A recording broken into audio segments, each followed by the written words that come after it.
Welcome to Global Innovation. I am your host, Chris Graham.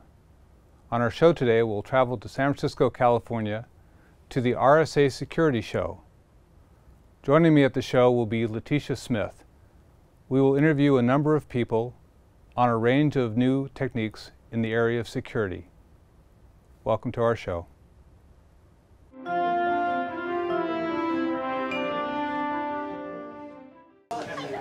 Brian, can you give us a quick overview of what we just learned in the panel?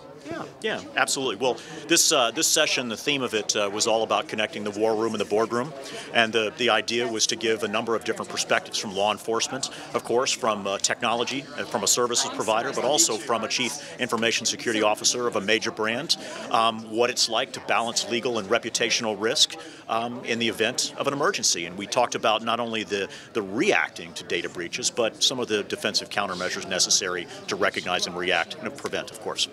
And how does Verizon fit into all of this? Well, Verizon has a big piece of the world's public internet traffic on a given day and is also a very significant security services provider. So it was an opportunity also today to kind of highlight how the backbone and some of our different assets give us a certain competitive edge when it comes to providing security services.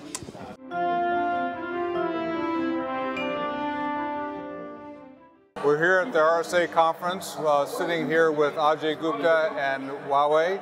I understand that there's some new activities Huawei's engaged in. Could you tell us a little about what the company is facing? Oh, absolutely, Chris. It's my pleasure to be here. So Huawei has been in the security business for some time. Let me just kind of start with that. We used to have a joint venture with Symantec a few years ago that Huawei bought in 2012 March for almost $500 million. And today Huawei owns the complete portfolio of security products end-to-end. This year at RSA, we are making two major announcements right now. The first one is actually with a company called Avira. We are signing a MOU with Avira to bring their AV engine onto the Huawei's next generation firewalls actually. So Huawei's next generation firewall gets the best of the engine, best of the breed from Avira. We bring the higher detection rate, more accuracy from Avira. Avira gets access to the Huawei's customer base actually. A win-win situation for both of us. We really think that in order to succeed in the security market, you have to really have an ecosystem of the partners. No single vendor can provide best of the breed for everything. The second announcement that we're going to make, we made actually yesterday, I believe, is actually our announcement of what we call USG 9000V. USG 9000V is our next generation virtualized security gateway actually. So as you can see, the things like cloud applications are moving more and more into cloud.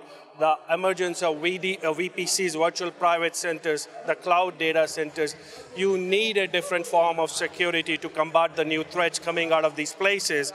So USG 9000 brings that virtualized security. It runs on different VMs, including Zen, NSX, even in the Huawei's Fusion Sphere. It really takes the performance to the terabit. It's an on-demand play. You can scale in, scale out actually based on your requirements. You can have a multi-tenant situation, different subscribers, different customers can subscribe to different kinds of security services. One can go for VPN, other can go for IPS, IDS, DDoS. So those are the two major things coming out of Huawei at RSA. When do you see the rollout of those So happening? the first one, the Avira, should be ready pretty soon. We have already done the testing with Avira.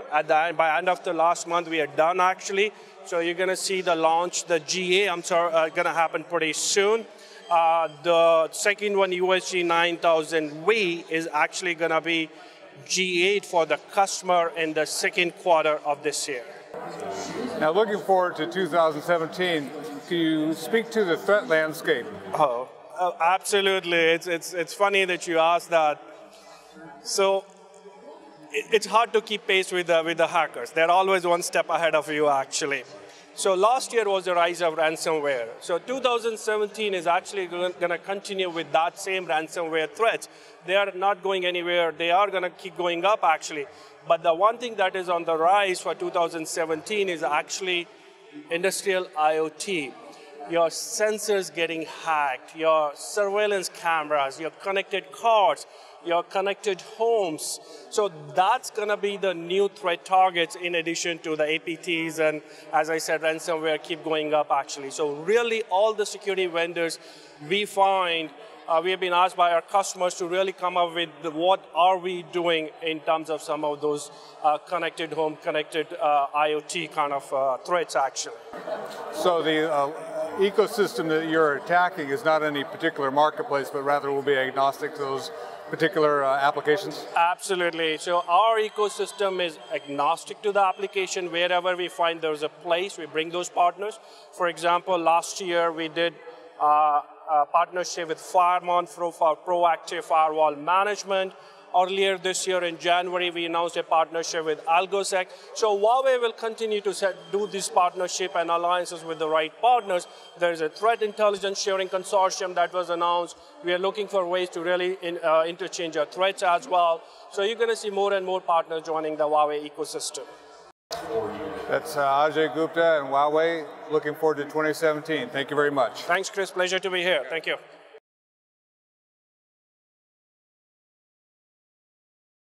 Can you tell me a little bit about what Blackridge does? Sure. Blackridge protects networks by using identity. Most of the time, identity is used at the application layer. We're able to take a customer's existing identity management system and apply it to the network to provide additional authentication security. Now, I understand that Blackridge also blocks adversaries from even knowing that there's data in the cloud. It provides that extra layer of additional security. Basically, protect against unauthorized discovery of assets. You can move your data into the cloud. Today, most cloud resources you can detect through scanning, network mapping, things of that sort.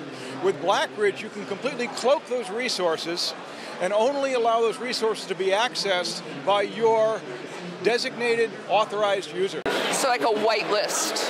It's very much like session whitelisting, and it can be used not only in the cloud, but also in the enterprise. In fact, you can do it both in the enterprise and the cloud using the same identity infrastructure. It's actually software. Software? So it's software, so we can put it in the cloud, we can put it in the data center, we may sometimes deploy it as an appliance, but really at the end of the day, we're a software company. Thanks for being here, Bob. Yeah, thanks for having us. Yes. I understand that Blackridge has some news about partners. Yeah, so Blackridge has just recently done some joint launches of products that have been developed over the last 2 or 3 years.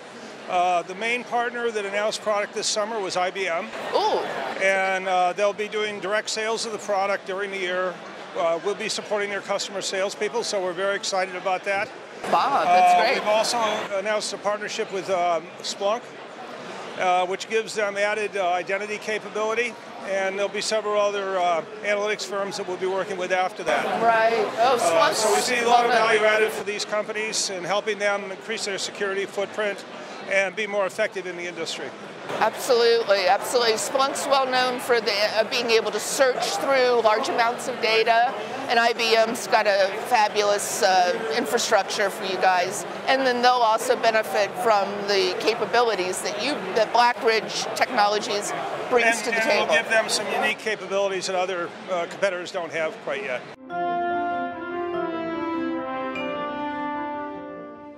So, David, can you tell us a little bit about what Webroot sees as the most important trends coming up in cybersecurity for the next year? So in 2017, we're seeing a lot of attention around polymorphic malware, phishing, and ransomware. And we can, break each one of those down a little bit. So this polymorphic idea, this is how your software would determine that maybe they don't have a sample or a signature, but they'd still be able to find out the techniques that malware uses to do its nastiness. This is correct. So polymorphic is, in traditional malware analysis, what you do is hash a file. You basically make a fingerprint of it. A small number. And then you look that up in a list. Okay. And then if it's in that list, you say it's bad. If it's not in that list, you say it's good.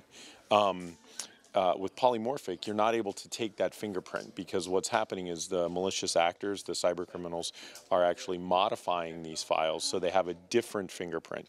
So instead, you're having to take more time to look at behaviors, things that malware might be doing on the system, and that's how you're making a determination of the type of family or what type of malware it actually is. So it's much more resource intensive, but it's also more more functional. It works better. It does work better, especially as the cyber criminals are getting much more adept at being able to modify these files, not just in changing the fingerprint, but in the way they appear. They're obfuscating things. They're making them look completely different from one another. And at Webroot last year in 2016, we saw about 92% of all malware was only on one machine. Now tell me about the Internet of Things. So how is Webroot going to help to protect us?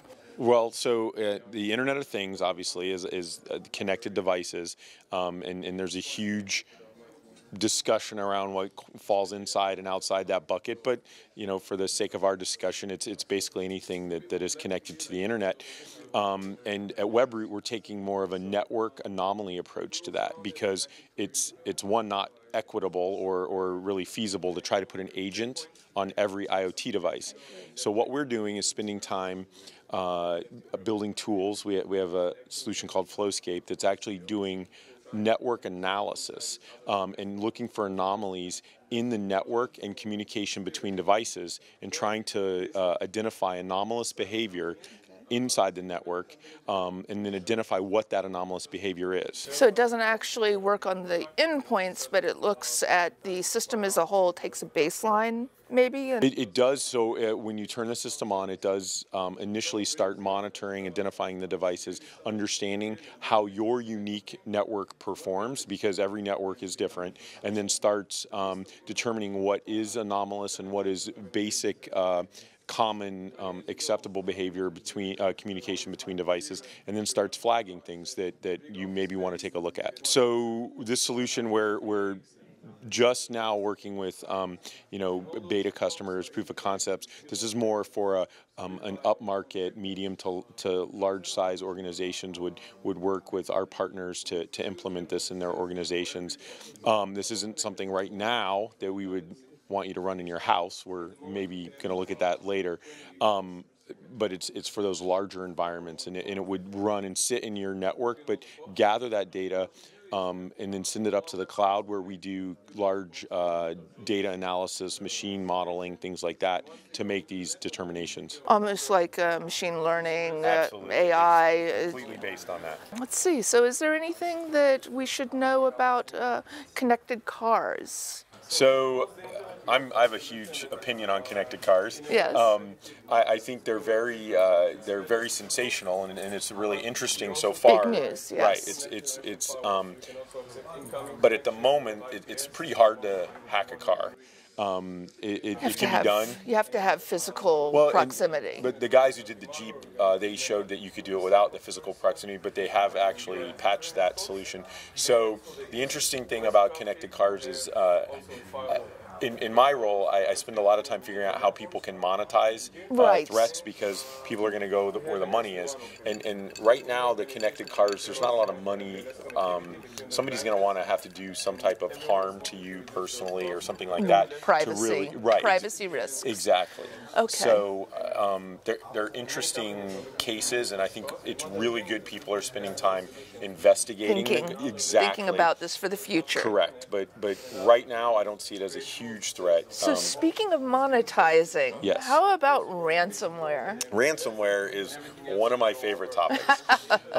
And I think we're going to see more and more and more of it. And the reason being is potentially surprising to folks. What it does is it allows the criminal, the cyber criminal, to more rapidly get to the money, and so very much so. Right. So instead of having to deal with third parties or carding and all that, yes. they're straight to the consumer. Yes. It's a great monetization tool for cyber criminals. Give me the Bitcoin now. Exactly. Okay. And so I'm a huge, not in a good way, believer that ransomware is going to grow, and we're seeing it become more sophisticated over time, where previously we could reverse engineer, potentially figure out keys and unlock things ourselves. They're getting very sophisticated in how they're doing that with key exchanges and things like that. So as they get more sophisticated, we're going to see more and more and more of this, and again, if I'm a cyber criminal, which I'm not, but if I were, would they pay you to think like one? I would be highly incentivized to get ransomware out there because I'm getting the money directly.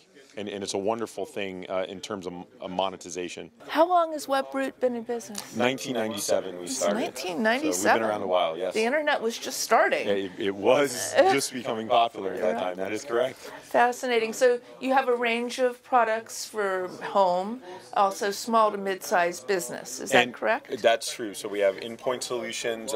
We have some other services for businesses in terms of their network security and things of that. We're releasing a solution called Secure DNS, which provides a lot of DNS services. But additionally, and what a lot of people don't realize is they probably already have Webroot solutions in their medium to large enterprises because we have very large OEM device manufacturer customers, and they embed a lot of our threat intelligence to help into their appliances to help protect at the perimeter. So a lot of people already have Webroot, they don't even realize it.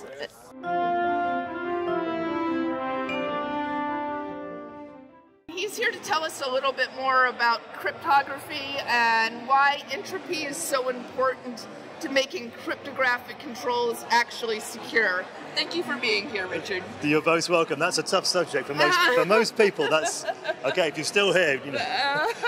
Well, entropy. Tell me what entropy is. Okay, I'll try. Little baby steps. Okay. Well, I think it's better to start. Let's talk about cryptography. So okay. When people think about cryptography, they're really thinking about encryption.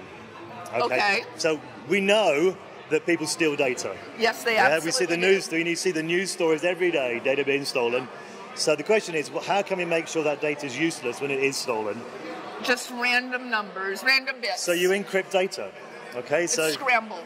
If you're in the crypto business, you assume that data is going to be stolen. Yes. So now what can you do to make sure it's useless when it is stolen, which means you encrypt it?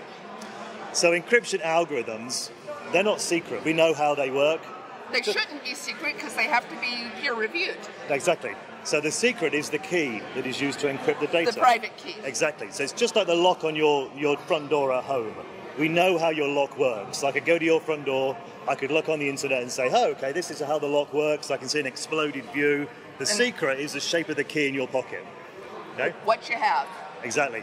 So if you're an attacker and you want to break encryption, say you've stolen a bunch of data and you want to crack the code, you want to eavesdrop an internet connection, steal passwords, whatever it might be, break the blockchain, go get yourself some bitcoins, whatever. Then you have two choices. You can steal the key or you can guess the key. Yes. I could steal the key out of your pocket, or I could go to Home Depot and I could get one of every single combination of key made and see which one fits in your door. Or you could do brute force and try so many different... Exactly. So I just go make a copy of every single combination of the key, and eventually I'll get in your door, and you would never know. Hopefully, yes. Exactly. So the role of entropy is how do you make sure these keys are not guessable? The whole premise of cryptography is that even with the strongest computer on the planet, you'll never be able to guess the key. There's an immeasurable number of combinations, and you're never going to be lucky enough to find it. You have the right key strength that will make it difficult for them to crack it within a certain amount of time. That's right. And then you rotate the key in that time. That's right. And that's the whole architecture that makes this secure. That's right. So, but if I can guess the key, that's right, or predict the key, or know that it's within this range, then it's easier for me to brute force it because I have a smaller set of things to guess. And the situation basically gets worse every day. So if you think about the vulnerabilities, people either try to steal keys or guess keys. If you buy all the products in this hall, then you are better at protecting keys from being stolen. But unfortunately, the bad guys get stronger and stronger computers every day. Yes. Okay. The rise of cloud computing means that an attacker can basically rent 1,000 computers for an hour to go try and find a key. And when the world gets a quantum computer, the situation gets even worse. So, although we're getting better as an industry at protecting keys from being stolen, we're getting worse, or the bad guys are getting better at guessing the keys. So the issue of randomness, how random are these keys, becomes critical. And the measure of randomness is entropy. So what we do is we make sure the keys that are generated in some virtual machine somewhere in the cloud, or on some IoT device, or on your phone, or on your laptop, or in your server, is perfectly random. Okay. That's what we do. That's the problem we solve. Interesting. So you said IoT. Yes. Are most of those devices capable of generating a key? Do they have enough firepower in there? Well, that's the problem. Okay. So a little IoT device, has almost no memory, runs on a battery, has very low computing power, and there's nothing going on. If you think about where randomness comes from, a piece of software, an operating system, can't generate a random number. Software doesn't do random things. When software does something random, we call it a bug.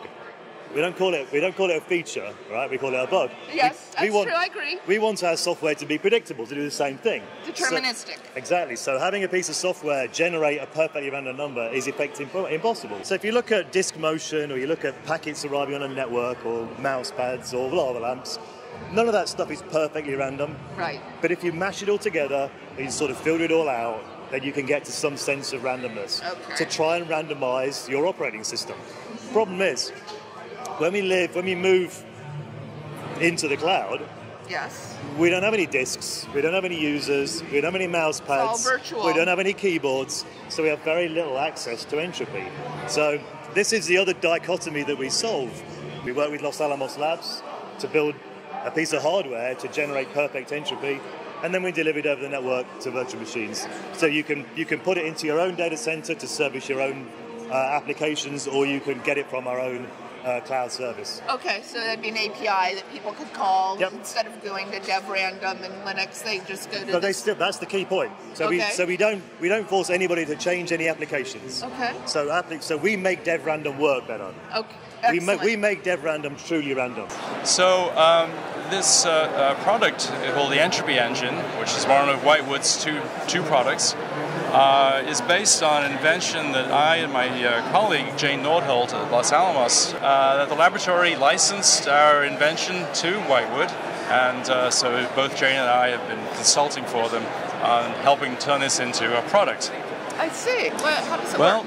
Well, one scenario would be in a data center environment. One would have one of these Entropy Engine hardware devices would fit into one server in a data center, and then the second Whitewood product called NetRandom would be a secure way to deliver that randomness to the virtual machines or other servers within the data center. Okay. So whenever some virtual machine needed some real unpredictability, some real randomness for generating a crypto key, it could grab that from the Entropy Engine in that server somewhere else in the data center. It's very transparent to the users.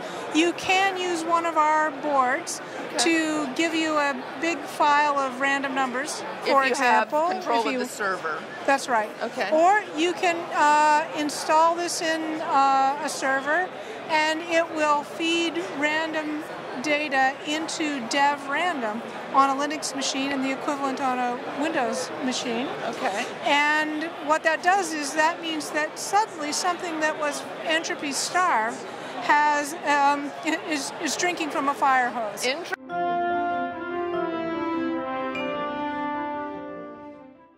Can you tell us a little bit about Leidos and what sort of work you do normally? Sure. So I wear a variety of hats at Leidos. I help with our strategy team to develop new solutions, identify new markets for our products and services. Also help with a variety of customer engagements, help them at different phases of their life cycle and engagement cycle, from introducing us and provide solutions and working with the sales team to identify those opportunities and where we're a right fit for customers, as well as helping them, once we've gotten an engagement with a customer, to help them through that, to provide some expertise along the way, working with the rest of our team, and then certainly follow up afterwards to look for opportunities where we can do follow-on work or help them in other things like that. So, absolutely. Yes. Well, you definitely have some skills. How did you get into cybersecurity? Well, it was a gradual process. I worked in the U.S. Senate and House of Representatives in the 90s, gotten a job there through some connections I had, and started gravitating towards cybersecurity as an interest level.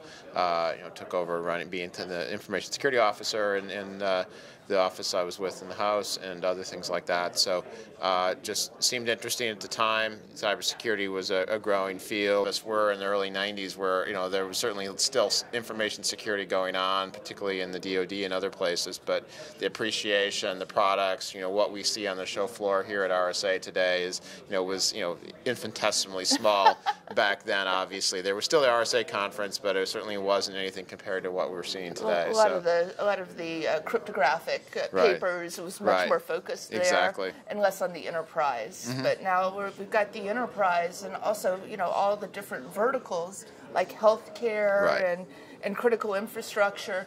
So now in healthcare, I know we've been seeing a lot of ransomware, and I know you've given a few talks on ransomware. Sure.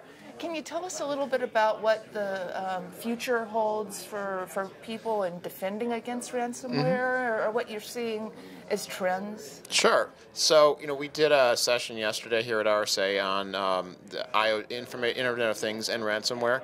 And, one of the things, that certainly affects healthcare among other industries. So we normally think of conventional ransomware is that malware gets into a system and encrypts the data, and you just tell the people, if you want to see your data again, you're going to pay this amount of money. That's certainly, the model that continued to work, and there's certainly ways that you can do that with even Internet of Things.